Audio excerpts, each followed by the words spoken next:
الحمد للہ رب العالمین۔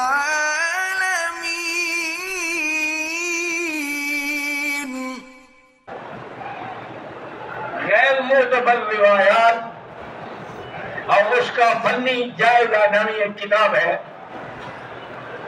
جو حضرت مفتی طارق خان نے، جو حضرت سلیم اللہ خان کے شاگرد تھے، انہوں نے لکھی ہے۔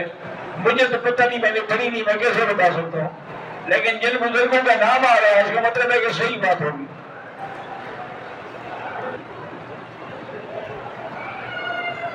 میرا بیٹا خواجہ ظفر حیات کہتے ہیں، دو بیٹے ہیں، مغرور ہیں، تو ان کے لیے 2 رکعت نماز پڑھ کے ایک تسبیح قل هو اللہ احد سورت پڑھ کے دعا کیا کرو، انشاءاللہ ٹھیک ہو جائیں گے۔ رفیق کے بیٹے کی عمر 9 سال ہے، اس بیچارے کی نظر چلی گئی، اللہ اس کو شفا عطا فرمائے۔ آج ہی میں پڑھ رہا تھا کہ پاکستان میں ہی کسی کمپنی نے انجیکشن بنایا ہے آنکھوں کے علاج کا، وہ جس کو بھی لگاتے ہیں پہلے ٹھیک تھا، تب اندر ہو جاتا ہے۔ میں ابو سفیان بلوچستان سے ہوں، وہاں حالات بے حد خراب ہیں، اس لیے کوئی ضروریات زندگی بھی میسر نہیں ہوتی۔ اللہ وہاں پریشانیاں دور کرے اور اللہ پاکستان کے معاشی حالات بھی درست فرمائے۔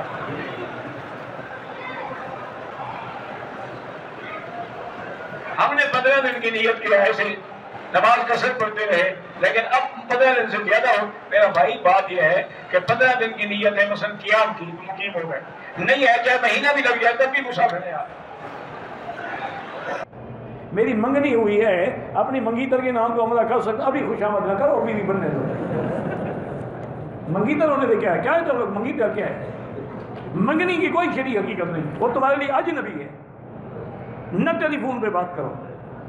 ان لوگوں نے تماشا بنایا ہوا ہے کہ منگنی کے بعد جناب وہ کٹھے جا رہے ہیں، آ رہے ہیں، ہوٹلنگ ہو رہی ہے، چیٹنگ ہو رہی ہے۔ میرا نام عبداللہ ہے، میں پرتگال سے آیا ہوں۔ میں آپ کے لیے دعا کرتا ہوں، آپ ہمارے لیے دعا کیا کریں۔ مسلک جتنے ہیں وہ بھی تو حضور کے تابع ہیں نا۔ مسلک چننے کا معنی یہ نہیں ہوتا کہ ہم حضور، یہ عالم ہے، کتنے دروازے ہیں، جس دروازے میں بھی آؤ جا تو کعبے پہ رہے ہو۔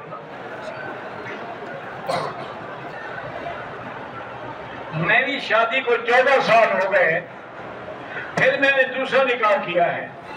ہم نے بغیر گھر والوں کو بتائے یہ نکاح کیا ہے، اب دونوں کے گھر پر معلوم ہونے کی بات، بہت اعتراضات ہیں، اللہ ان کو ہدایت دے گا، دعا کریں۔ سب اعتراض کر کر کے تھک جائیں گے، چپ ہو جائیں گے۔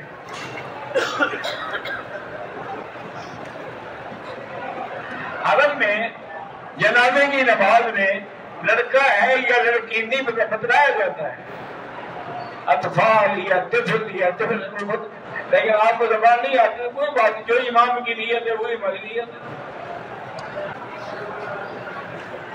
کہتے ہیں کہ اللہ کے نبی کو حضور پاک نے اپنی والدہ کی قبر پر جانے سے نہیں روکا تھا، بخشش مانگنے سے روکا تھا۔ قبر پر جانے کی تو اجازت تھی، حضور تشریف لے گئے، لیکن چونکہ وہ کفر کی حالت میں فوت ہو رہی تھی، تب ان کے لیے بخشش کے دعا مانگنے کا فائدہ کوئی نہیں۔ مغرب کی نماز کے بعد 2 رکعت سنت جو ہے وہ پڑھنا بہت بڑی سنت واجبہ ہے، مؤکدہ ہے، پڑھا کریں، لیکن مسافر کو معاف ہے، لیکن پڑھنے تو بہتر ہے کہ ایسی جگہ پھر کہاں ملے گی۔ ایک جیسا مسلمان ہے، برائی میں مبتلا ہے اور وہ جانتا بھی ہے کہ اسے منع کیا گیا ہے، لیکن پھر بھی باز نہیں آتا، اللہ اس کو باز آنے کی توفیق دے۔ تو کافر بھی ہے، غلطی الگ بات ہے، شرک الگ چیز ہے۔ توبہ کر کے توبہ توڑ دے، 1000 بار بھی توبہ توڑ دے، اللہ بخشنے کے لیے تیار ہے، وہ تواب ہیں، بہت توبہ قبول کرنے والے ہیں۔